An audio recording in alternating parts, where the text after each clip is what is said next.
again at cbcradio3.com. A bit of business at hand. Joining me in the studio is, or shall I say are, the vocalist and guitarist and multi-instrumentalists of a five-piece band from Toronto that have been around for a short time, only since 2007. They are currently on a Canadian tour, making a stop here in Vancouver tonight. The release of their 2009 album 10-Day Poem for Saskatchewan has brought them high praise from critics across the country, as well as fans. Case in point, they recently took home the Rogers Fan Choice Award. Welcome, gentlemen, from the Warped 45s.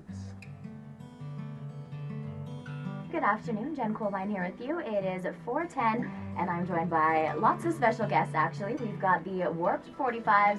And that was the Warped 45 title track to their brand new record, which I understand number 9 on the year-end charts at Exclaim. Great. Well, you fellows fit, as far as I'm concerned, I've been listening to your stuff for a while now, and you fit nicely in line with the kind of music I try to play here on the show. Leaning certainly toward the country rock, a little bit bluegrassy now and then, but who cares too much about categories? You made it out all the way to the West Coast. Let's talk a little bit about what happened before all this.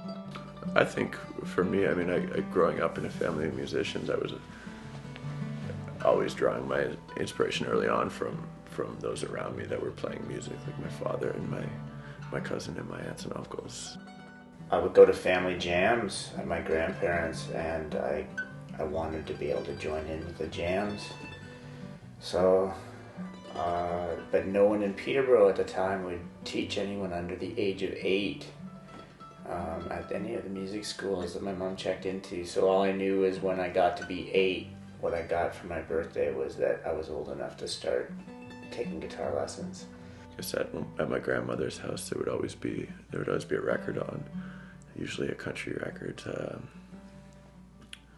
Sometimes Gordon Lightfoot, sometimes Willie Nelson, Emmylou Harris, and you always knew that when you went to her house that there was always going to be music on, and it was always going to be good music. But we got to stay up a little later as long as we sat on the stairs out of the way and looked down on it. We were allowed to stay up later than our usual bedtime, but because that's when the beers would come out and stuff like that. So who was playing down there? Ryan's dad, our Uncle Jack, my Uncle Jack, sorry, our Uncle Kirk, our cousin Pete Reagan, some of the other extended family, the LaRues, and my grandmother and my aunts. So we would sit around and usually around my grandmother's kitchen table and listen to records, and you know, the guitars would usually come out at some point during the night, and just sort of take turns playing songs, playing cover songs, playing original songs. And Grandma was always a good judge of whether a song was good or not. If I remember being just a kid and bringing in a song that I had written, and she didn't really say anything, so I assumed that meant that the song needed a little more work. For every song that would actually be played, there would be a lot of discussions about what made a good song and what part of the lyric was good and whose version of that song and who wrote that song. It was never just like, well, this is a Don Williams song. Well, then they would discuss who actually wrote it. So it's nice now to be able to play in a band with my cousin, you know, and to work on music together, and you know, we play one of my father's songs now, which is great, and it's a song called Old Red One-Speed Bike. Can you play it for me? Sure, yeah. I might mess up a few verses. I can hear an old dog barking, much worse than his bite. I see a kid in coveralls, a rusty old red bike. He's headed for the fishing hole, straw hat and a bamboo pole, race car driving fireman just held up the bank. An 11-year-old cowboy with patches on his knee, riding with the car rides across that black and white TV. Right up at the top on the list of things I like is an hour talking with that kid, the old red one-speed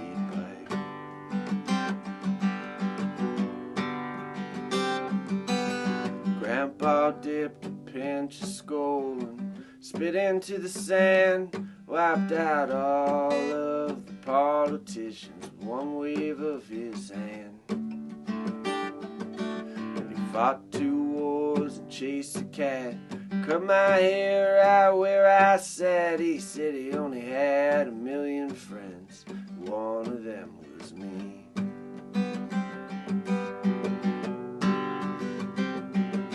An 11-year-old astronaut climbing up a tree with a slingshot and a backpack fast as you could count to 3. Right up at the top on the list of things I'd like is an hour talking with that kid, the old red one speed bike.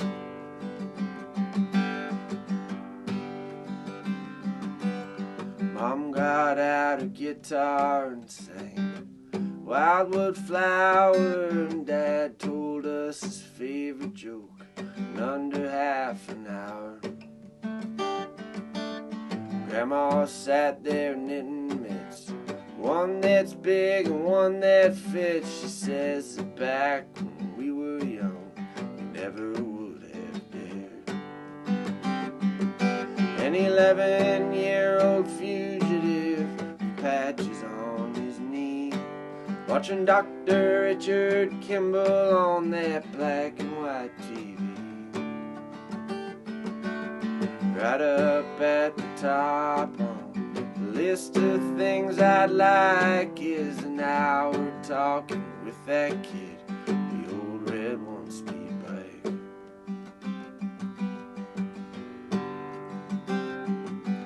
Saw him at the crossroads, he smiled and waved his hand down where the gravel meets the asphalt and memories turn to sand. There are roadblocks waiting up ahead in the dark of the night. He rode off into the sunset on the old red one speed bike.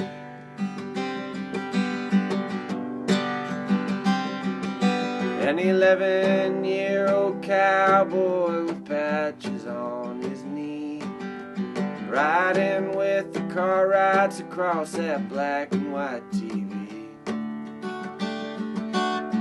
Right up at the top on the list of things I'd like is an hour talking with that kid, the old red one speed bike.